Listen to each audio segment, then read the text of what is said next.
KPBS On Demand is supported by Fleet Science Center's newest exhibit, Survival of the Slowest. See firsthand how nature's smallest, slowest, and weakest creatures can not only survive, but thrive in the wild. Open May 24th through September 1st. Learn more at fleetscience.org.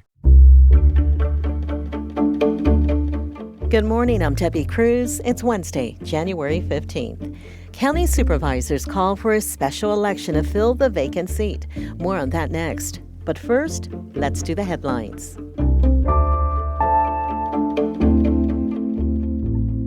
Mayor Todd Gloria will give his State of the City address today. The city of San Diego is grappling with an expected $329 million deficit. Gloria had hoped city voters would approve Measure E, which would have increased the city's sales tax and covered the deficit. But the measure failed, so Gloria set a plan last month to cut expenses. My goal in this endeavor is to avoid a series of deep cuts in successive budget years and instead right-size our city services to the resources that we have without the expectation of increased revenue. The State of the City address will begin at 3 p.m. You can watch it on the city's website.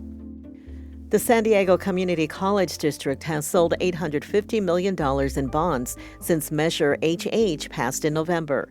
It was approved by more than 60% of voters. Measure HH will use $3.5 billion in bonds to upgrade the community college district's campuses. The bonds will be sold over a decade or two to fund modernization efforts.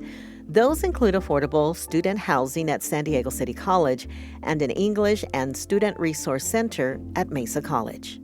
San Diego County arts organizations were awarded more than $300,000 in grants yesterday.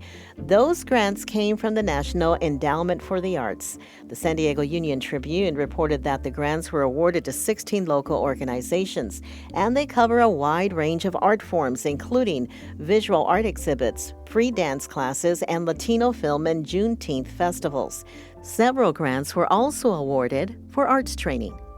From KPBS, you're listening to San Diego News Now. Stay with me for more of the local news you need.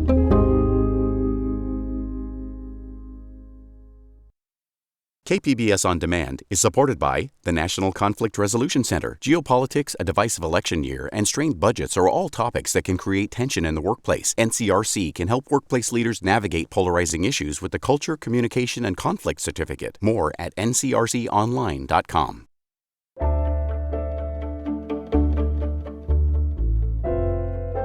The County Board of Supervisors have called a special election to fill the District 1 seat left vacant by Nora Vargas. Last month, she said she would not serve a second term. The board could have appointed someone to fill the remainder of the term or to fill in the interim before a special election.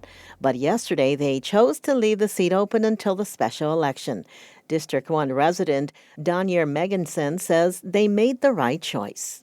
We wanted to give the power back to the people to make the decision on who they wanted to see in that seat, not leave it up to the Board of Supervisors or anyone else to make that decision for us. A primary will be held on April 8th, and if no one wins the majority, the top two vote-getters will proceed to a general election on July 1st. Reporter Corey Suzuki shares more about Supervisor Nora Vargas' decision to resign and how the race to fill her seat could upend local politics in the South Bay. The item that I'm proposing today is a board policy that is consistent with state law. This is Nora Vargas, speaking at her last meeting as chair of the San Diego County Board of Supervisors. Members from being detained by local law enforcement. Then in 2017, Governor Brown signed... This was back in mid-December. Vargas had been serving as a county supervisor for 4 years and had just won re-election with a solid lead. But less than 2 weeks later, she suddenly resigned. In a statement, she said only that she was doing it for personal safety and security reasons. Now, the process of choosing someone to fill her place has officially begun. It's going to mean a lot for the county this year, of course, but it could also mean big changes for local politics in parts of the South Bay, which was Vargas' district, District 1. That's because local elected officials there already say they're planning to seek Vargas' seat, including 2 mayors and 2 city council members across 3 different cities. Imperial Beach Mayor Paloma Aguirre is one of them. She says the county should be doing more to address the cross-border sewage crisis, which has been polluting South Bay communities around the Tijuana River Valley for years. District 1 has a lot of need.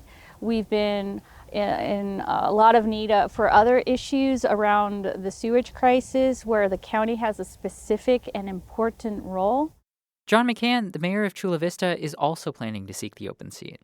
He points to public safety as a key issue for voters. We need to create good new ways to be able to recruit and retain our deputy sheriffs, as well as making sure that we're communicating well with federal law enforcement. Two other South Bay politicians have also announced plans to seek the vacant seat: Chula Vista Councilmember Carolina Chavez and San Diego Councilmember Vivian Moreno. They weren't immediately available for interviews. Regardless of who wins the special election, there will be ramifications in the South Bay, including new rounds of special elections or a long appointment process to fill the seat of the winning candidate. In Chula Vista, the county's second largest city, McCann's departure would be big news. McCann is the only Republican on the council and has almost 20 years of experience in city government. This year is also a crucial one for the city. Chula Vista is preparing to welcome a new film studio, programs from San Diego State's nursing school, and the long-awaited Bayfront Resort and Convention Center. I think it means a lot of things for Chula Vista, especially when we're in the middle of important developments. Sebastian Martinez is a community advocate in Chula Vista. We're also in the middle of what's, to be fair, a lot of difficult times that have been in Chula Vista, a lot of scandals, a lot of legal troubles that are happening right now at the city level. So I think all of those are worthy questions to look into what the impacts of that could be with leadership shifting.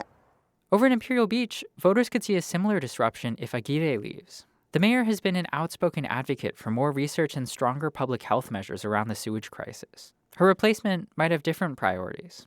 Aguirre acknowledges that the race will be disruptive. As a board member on MTS, the public transit agency, she says she saw firsthand the disruption it caused when another county supervisor resigned suddenly 2 years ago. That's why I led with it's unfortunate, because the ramifications of this are vast. We lived that through the vacancy of Supervisor Fletcher when he first left. At the time, he was the chair of MTS, and I sat on the board of MTS at the time. The ripples from Nathan Fletcher's resignation, she says, are still being felt today. McCann in Chula Vista says restoring representation at the county level is more important than anything else. We all have to be flexible. Nobody ever thought the county supervisor would be stepping down. I wish her well, but the reality is we need to have leadership.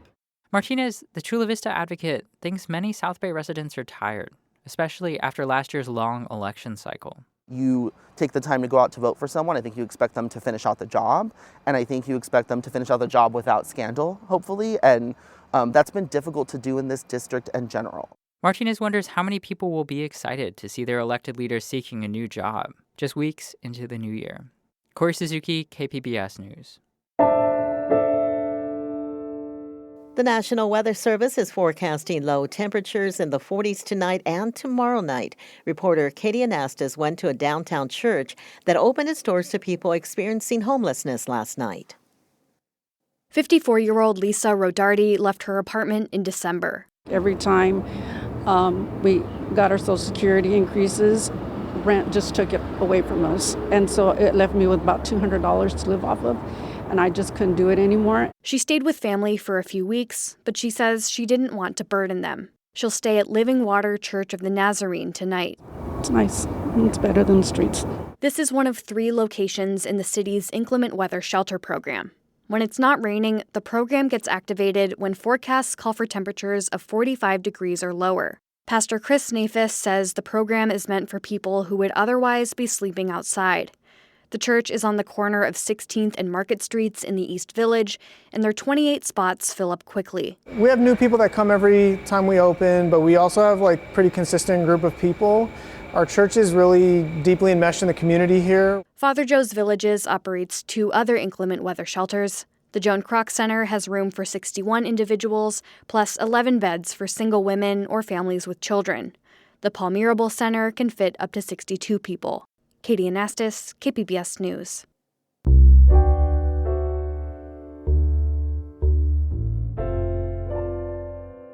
The November election saw widespread shifts away from Democrats and toward the Republican Party.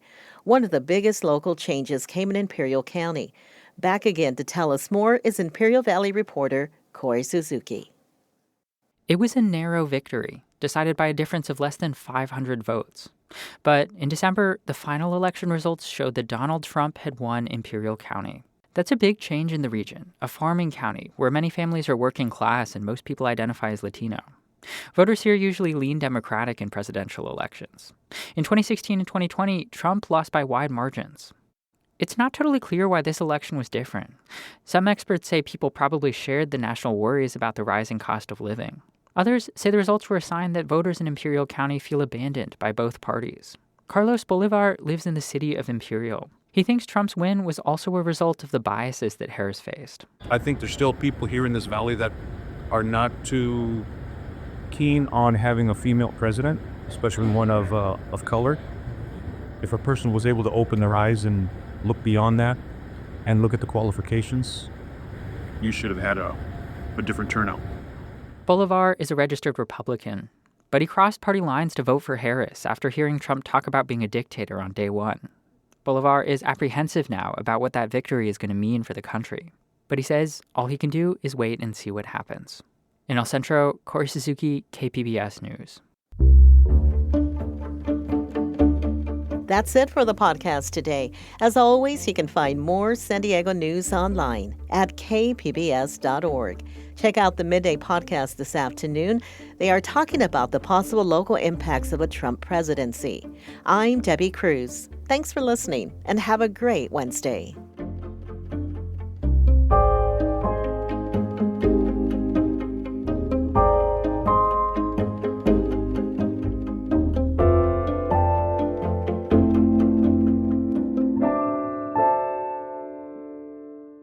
KPBS On Demand is supported by Latino Legacy Foundation, presenting their Storyteller series, Reach for the Stars with Ellen Ochoa, the first Latina astronaut. Welcome Serenade by the all-female mariachi Amapolas, Sunday, June 29th. More at latinolegacyfoundation.org.